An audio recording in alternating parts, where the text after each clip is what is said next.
उत्तराखंड दृष्टि में आपका फिर से स्वागत है एक नए सेशन के साथ। तो आज का सेशन हमारा बहुत ही महत्वपूर्ण रहने वाला है। तो आज के सेशन में हमने लिया है शब्द भेद वस्तुनिष्ठ प्रश्न।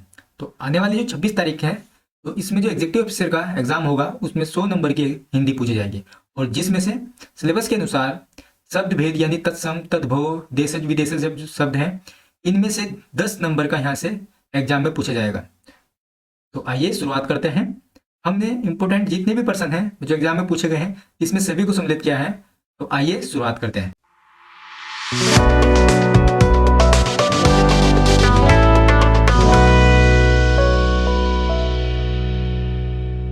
तो पहला प्रश्न है हमारा, उत्पत्ति के आधार पर शब्द के भेद कितने होते हैं। देखिए, उत्पत्ति के आधार पर जो शब्द के भेद होते हैं 4। व्यवहार के आधार पर शब्द कितने प्रकार के होते हैं, तो व्यवहार के आधार पर होते हैं 2। नेक्स्ट प्रश्न है हमारा, मुगल शासकों के समय भारत में न्यायालय की भाषा कौन सी थी। तो भारत में जो न्यायालय की जो भाषा थी वह कौन सी थी, अरबी और फारसी। नेक्स्ट प्रश्न है, अर्थ के आधार पर शब्द कितने प्रकार के होते हैं, तो ये होते हैं 2 प्रकार के। कौन कौन से, सार्थक और निर्थक शब्द। नेक्स्ट प्रश्न की ओर बढ़ते हैं। संकर शब्द किसे कहते हैं, तो संकर शब्द कहते हैं 2 भाषा के शब्दों से मिलकर बना शब्द, यानी जो 2 भाषाओं के मेल से जो शब्द बनता है उसको हम बोलते हैं संकर शब्द। नेक्स्ट है, जिन शब्दों में प्रयोग के अनुसार कोई परिवर्तन नहीं होता है उन्हें कहा जाता है, तो उन्हें कहा जाता है अविकारी। देखो, अगर परिवर्तन नहीं होता तो उसके लिए प्रयोग होता है अविकारी, और यदि परिवर्तन होता है तो उसके लिए प्रयुक्त होता है विकारी शब्द। तो यहाँ पे परिवर्तन नहीं की बात की है तो ये अविकारी शब्द होंगे, अगर परिवर्तन की बात करेगा तो इसमें विकारी शब्द आ जाएगा। नेक्स्ट प्रश्न है, रचना के आधार पर शब्द होते हैं। तो रचना के आधार पर भाई 3 प्रकार के होते हैं भाई, तो ये कौन कौन से हैं, रूढ़, यौगिक और योग रूढ़। नेक्स्ट प्रश्न है, पाणिनि के अष्टाध्यायी के अनुसार शब्द के कितने भेद होते हैं, तो इसके अनुसार होते हैं 2। नेक्स्ट है, घोड़ा का तत्सम रूप क्या होगा। तो देखो, घोड़ा का हमें तत्सम रूप बताना है, यानी घोड़ा क्या है, तद्भव रूप है, तो इसका जो तत्सम रूप होगा वह क्या होगा, घोटक। नेक्स्ट है, पादरी किस भाषा का शब्द है, तो यह है पुर्तगाली शब्द है। तो पादरी किस भाषा का शब्द है, पुर्तगाली। नेक्स्ट प्रश्न की ओर बढ़ते हैं। रिक्शा किस भाषा का शब्द है, तो रिक्शा किस भाषा का शब्द है, जापानी। नेक्स्ट प्रश्न, लोटा शब्द है, तो लोटा जो शब्द है यह है देश शब्द। अब देश शब्द किसे कहते हैं, ऐसे शब्द जिनका विकास देश में ही जन्मा है, लेकिन ये एक विशेष क्षेत्र नहीं बता सकते कि आखिरकार इनका विकास कहां से हुआ है, तो ऐसे शब्द क्या कहलाते हैं, देश शब्द। तो लोटा शब्द कैसा है, देशज। नेक्स्ट प्रश्न है हमारा, परीक्षा शब्द। तो परीक्षा जो है ये कैसा शब्द है, तत्सम। तो परीक्षा जो शब्द है ये कैसा शब्द है, तत्सम है। और यदि इसकी तद्भव की बात करें तो तद्भव के लिए हमने इसमें नेक्स्ट प्रश्न लिया है, आइए देखते हैं। स्वतंत्र सत्ता धारण में करने वाले शब्द क्या कहलाते हैं, तो ये कहलाते हैं यौगिक शब्द। तो ये क्या है, स्वतंत्र सत्ता धारण करने वाले शब्द क्या कहलाते हैं, यौगिक शब्द कहलाते हैं। नेक्स्ट प्रश्न है, प्रयोग की दृष्टि से सूक्ष्म अंतर व्यक्त करने वाले शब्द क्या कहलाते हैं। तो प्रयोग की दृष्टि से सूक्ष्म व्यक्त करने वाले जो शब्द है ये कहलाते हैं समानार्थक शब्द। नेक्स्ट प्रश्न है हमारा, विद्यालय शब्द है, बस विद्यालय शब्द कैसा है, यौगिक शब्द है ये, क्योंकि ये 2 व्यंजनों के योग से मिलकर बनेगा या फिर 2 शब्दों के योग से मिलकर बनेगा, इसलिए इसको बोलते हैं यौगिक शब्द। नेक्स्ट प्रश्न है हमारा, पाठशाला। तो पाठशाला भी कैसा शब्द है, यौगिक शब्द है, इसमें भी 2 शब्दों के निर्माण से शब्द का निर्माण हुआ है, इसलिए इसको बोलते हैं यौगिक शब्द। यौगिक का जो निर्माण होता है 2 शब्दों के मेल से बनने वाले जो शब्द होते हैं वो यौगिक कहलाते हैं। नेक्स्ट प्रश्न की ओर बढ़ते हैं। लंबोदर शब्द, तो लंबोदर शब्द कौन सा शब्द है, ये योग रूढ़ है। देखो, बहुवीरी जो समास होता है उसके जितने भी उदाहरण होते हैं वो सभी योग रूढ़ होते हैं, जैसे लंबोदर। तो लंबोदर शब्द कौन सा है, ये योग रूढ़ शब्द हो जाएगा। नेक्स्ट प्रश्न की ओर बढ़ते हैं। गोधूम शब्द है, ये एक्चुअली गोधूम है, गोधूम। तो गोधूम जो शब्द है ये क्या है, एक तत्सम शब्द है। गोधूम मीन्स क्या होता है, गेहूं, तो ये तत्सम शब्द है और इसका तद्भव क्या हो जाएगा, गेहूं। नेक्स्ट प्रश्न है, वकील किस भाषा का शब्द है, तो वकील है अरबी भाषा का शब्द। नेक्स्ट प्रश्न, चाय किस भाषा का शब्द है, तो चाय है चीनी भाषा का शब्द।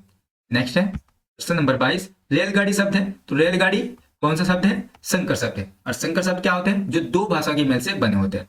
अब जैसे रेल है, और रेल कौन सी भाषा का है, ये हमारे हिंदी भाषा, और गाड़ी यानी रेल हो गया अंग्रेजी भाषा का शब्द, और गाड़ी हमारी हिंदी भाषा, यानी 2 भाषा के मेल से बना है, तो ये कौन सा शब्द हो जाएगा, शंकर शब्द। नेक्स्ट है, दर्शन का तद्भव रूप क्या होगा। तो देखिए, जो दर्शन है ये इसका तद्भव रूप बताना है, यानी कि दर्शन कौन सा शब्द है, तत्सम। तो तत्सम का हमें तद्भव रूप में बताना है, तो इसका हो जाएगा दर्शन। मगही शब्द कौन सा शब्द है, ये तद्भव होता है, तो मगही जो शब्द है ये कैसा है, तद्भव। नेक्स्ट प्रश्न की ओर बढ़ते हैं। नेक्स्ट प्रश्न है हमारा, संधि शब्द है। तो संधि जो शब्द है ये भी क्या है, एक तत्सम शब्द है। तत्सम शब्द किसे कहते हैं? ऐसे शब्द जो हमने संस्कृत भाषा से ऐसे ही रख लिए गए, यानी जो कि तू रख लिए हैं, उसमें कोई चेंज हमने नहीं किया है, तो ऐसे शब्द कहलाते हैं तत्सम शब्द। और जिनको हमने संस्कृत से लेकर और कुछ परिवर्तन के साथ हमने इसमें हिंदी भाषा में ऐड किए हैं, उनको हम बोलते हैं तद्भव शब्द। आइए नेक्स्ट प्रश्न की ओर बढ़ते हैं। नेक्स्ट प्रश्न है हमारा, कमल किस प्रकार का शब्द है? अब कमल किस प्रकार का शब्द है? रूढ़ शब्द। अब रूढ़ शब्द क्या होते हैं? ऐसे शब्द जिनका खंडन नहीं किया जा सकता, यानी जिनको तोड़ा नहीं जा सकता। अगर हम इनको इनको तोड़ देते हैं या इनका विच्छेद कर देते हैं तो ये अपना अर्थ खो देते हैं, तो ऐसे शब्द क्या कहलाते हैं? रूढ़ शब्द। नेक्स्ट प्रश्न की ओर बढ़ते हैं। नेक्स्ट प्रश्न हमारा प्रश्न नंबर 27, कैंची किस भाषा का शब्द है? तो कैंची है तुर्की भाषा का शब्द। तो कैंची किस भाषा का शब्द है? तुर्की। देखिए, भाषा से संबंधित 2 से 3 क्वेश्चन जरूर देखने को मिलेंगे आपको एग्जाम में, तो इसलिए आपके लिए सेशन बहुत ही महत्वपूर्ण रहने वाला है। और हमने जितने भी ये भाषा के शब्द हैं, बहुत ही हमने ये किसी न किसी एग्जाम में पूछे गए हैं, तो जो कि आपके लिए भी बहुत ही महत्वपूर्ण रहने वाले हैं। और 26 तारीख में तो ये इनमें से आपको 2 से 3% आवश्यक दिखाई देंगे। नेक्स्ट हमारा प्रश्न नंबर 28, नकुल का तद्भव रूप होगा। तो देखिए, नकुल जो है, नकुल कौन सा है? इसको ये है हमारा तद्भव। तो नकुल का हमें बताना है, तद्भव रूप बताना है। नकुल कौन सा है? तत्सम शब्द है, तो इसका तद्भव रूप हो जाएगा नेवला। तो इसका तद्भव रूप क्या हो जाएगा? नेवला। नेक्स्ट प्रश्न की ओर बढ़ते हैं। नेक्स्ट प्रश्न है हमारा प्रश्न नंबर 29, किताब किस भाषा का शब्द है? तो किताब कौन सी भाषा का शब्द है? अरबी भाषा का शब्द है। नेक्स्ट है तहसीलदार। तो तहसीलदार जो शब्द है ये है हमारा संकर शब्द। तहसीलदार जो है हमारा ये क्या है? शंकर शब्द है। और शंकर शब्द हमें पता चल ही गया है कि जो 2 भाषाओं के मेल से बनते हैं। नेक्स्ट है रेवड़ शब्द है। अब रेवड़ शब्द कौन सा है भाई? देशज शब्द है। भाई जो ऐसे शब्द होते हैं रेवड़, तो ये कैसे शब्द है? हमारे देशज शब्द है, यानी इनका विकास तो हमारे देश में ही हुआ है, लेकिन ये नहीं कहा जा सकता कि आखिरकार इसका विकास किस क्षेत्र से हुआ है। तो रेवड़ भी किस प्रकार का शब्द है? देशज शब्द। नेक्स्ट प्रश्न है हमारा 32, जमुना शब्द है। तो जमुना जो शब्द है ये एक तद्भव शब्द है। जमुना क्या है? एक तद्भव शब्द। नेक्स्ट है प्रश्न नंबर 33, सीलबंद शब्द। तो ये भी क्या हो जाएगा? सील और बंद, तो 2 भाषाओं से मिलकर बना है, तो ये भी क्या हो जाएगा? हमारा शंकर शब्द हो जाएगा। नेक्स्ट प्रश्न की ओर बढ़ते हैं। प्रश्न नंबर 34, तनख्वाह शब्द है। तो तनख्वाह जो है ये फारसी भाषा का शब्द है। तो इस नेक्स्ट प्रश्न की ओर बढ़ते हैं। नेक्स्ट प्रश्न है हमारा 35वां, तो घर शब्द है। तो जो घर है ये क्या है? तत्सम है, तद्भव। तो ये होता है तद्भव, और घर का जो तत्सम रूप होता है उसको बोलते हैं ग्रह। नेक्स्ट है परक का तत्सम रूप होगा। अब हमने जो जिक्र किया था पीछे क्वेश्चन में कि परीक्षा जो शब्द है तो इसका तत्सम रूप होगा, तो परीक्षा। तो परक का हमें बताना है तत्सम रूप होगा, तो तत्सम रूप जो होता है ये होता है परीक्षा। और यदि हम इसके तद्भव की बात करें तो तद्भव होता है इसका परक। तो तद्भव क्या होता है? इसका परक। नेक्स्ट प्रश्न है भाषा का तत्सम रूप होगा। तो भाषा का जो तत्सम रूप होगा वह कौन सा होगा? भाषा। तो भाका का जो तत्सम रूप है एक्चुअली क्या है? भाका। तो भाका का तत्सम रूप होगा भाषा, और तद्भव रूप होगा भाषा का भाका। तो बहुत इंपॉर्टेंट प्रश्न है। नेक्स्ट प्रश्न है प्रश्न नंबर 38, गेहूं का तत्सम रूप होगा। अभी हमने क्वेश्चन में जिक्र किया था गोधूम का, तो गेहूं क्या है? तो गेहूं तो तद्भव है, तो गेहूं का अगर तत्सम रूप बनाना होगा तो इसको बोलते हैं हम गोधूम। नेक्स्ट प्रश्न की ओर बढ़ते हैं। प्रश्न नंबर 39, बादल का तत्सम रूप होगा। भाई देखो, बादल का जो पर्यायवाची होता है वारिद होता है, और ऐसे ही इसका जो तत्सम रूप हो जाएगा वो हो जाएगा वारिद। नेक्स्ट प्रश्न की ओर बढ़ते हैं। केला का तत्सम रूप होगा, वह इसको बोलते हैं कंदली। तो केला को पर्यायवाची ये पर्यायवाची भी होते हैं, तो केला का तत्सम रूप हो जाएगा कंदली। और तत्सम हम समझ गए हैं, यानी कि जो संस्कृत भाषा से हमने ऐसे ही ले लिए हैं। नेक्स्ट प्रश्न की ओर बढ़ते हैं। तो नेक्स्ट प्रश्न है हमारा 41, शहद शब्द है। तो ये है आगत शब्द। तो शहद शब्द कौन सा है? आगत शब्द, यानी कि जो हमने किसी और भाषा से लिए हैं, या इनको बोल सकते हैं विदेशी शब्द।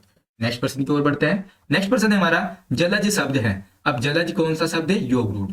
अब योग रूढ़ कौन से शब्द होते हैं? अभी हम जिक्र कर चुके हैं इसका। तो जो बहुवीरी समास के जो जितने भी उदाहरण होते हैं तो ये क्या होते हैं? योग रूढ़, यानी जो किसको प्रेजेंट करते हैं ये भगवान से संबंधित होते हैं। अपने अर्थ को छोड़कर दूसरे की ओर संकेत करते हैं। जलज यानी जैसे जल में जन्म लेता है, जैसे कौन थे? कमल। तो ये, और जैसे होता है नीलकंठ। तो ये सभी कैसे शब्द होते हैं? योग रूढ़। नीलकंठ यानी नील है, नीला है जिसका कंठ, जैसे शिव भगवान। नेक्स्ट प्रश्न की ओर बढ़ते हैं। प्रश्न नंबर 43, वे शब्द जिनके सार्थक खानदाने से हो सके उन्हें कहते हैं। तो वे शब्द जिनके सार्थक खंड ने हो सके, एक्चुअली क्या है? खंड। तो सार्थक खंड ने हो सके जिसके, उन्हें हम बोलते हैं रूढ़ शब्द। तो वे होते हैं रूढ़ या फिर मूल। भाई जिनका हम खंड ही नहीं किया जा सकता तो उनको बोलते हैं रूढ़। यानी कि अगर इनका खंड किया जाएगा तो ये अपना मूल अर्थ खो देते हैं, तो इनको बोलते हैं रूढ़। तो हमने बताया था भी रूढ़, यौगिक और योगरूढ़ ये 3 प्रकार के होते हैं। नेक्स्ट है प्रश्न नंबर 44, परोपकार शब्द है। तो परोपकार एक क्या है? यौगिक शब्द है। अब यौगिक शब्द क्या होते हैं? तो ये यानी यौगिक जो 2 शब्दों के मेल से बनेंगे, तो इनको हम क्या बोल देंगे? यौगिक शब्द। नेक्स्ट है प्रश्न नंबर 45, दशानन शब्द कौन सा है? अब देखो दशानन, जिसके 10 है आनंद, जैसे कि रावण। तो रावण यानी कि दशानन शब्द किसको इंडिकेट कर रहा है? ये रावण को। तो ऐसे ही शब्द हमारे क्या हो जाते हैं? ये योगरूढ़ हो जाते हैं। नेक्स्ट प्रश्न की ओर बढ़ते हैं। हमने 50 प्रश्न लिए इसमें, जो कि बहुत ही महत्वपूर्ण रहने वाले हैं। नेक्स्ट प्रश्न है हमारा प्रश्न नंबर 40, व्युभुआरी कौन सा शब्द है? तो व्युभुआरी जो शब्द है ये हमारा तत्सम शब्द है। दृक शब्द कौन सा है? तो दर्क शब्द भी कौन सा है? तत्सम है। और इसका यदि हम इसके तद्भव की बात करें तो तद्भव हो जाएगा इसका दर्ग, यानी इसका जो तद्भव हो जाएगा वो हो जाएगा दर्ग। नेक्स्ट प्रश्न की ओर बढ़ते हैं। तो नेक्स्ट प्रश्न है हमारा प्रश्न नंबर 48, श्यामल कौन सा शब्द है? तो श्यामल कौन सा शब्द है? ये भी एक तत्सम शब्द है। नेक्स्ट है 49, कौन से शब्द का अर्थ हिंदी और अंग्रेजी में भिन्न होता है? तो एक शब्द है ये डूंगरी, जिसमें हिंदी और अंग्रेजी में इसका अर्थ अलग अलग होता है। आज के सेशन का हमारा अंतिम प्रश्न है, आंसू कौन सा शब्द है? तो आंसू जो शब्द है ये एक तद्भव शब्द है।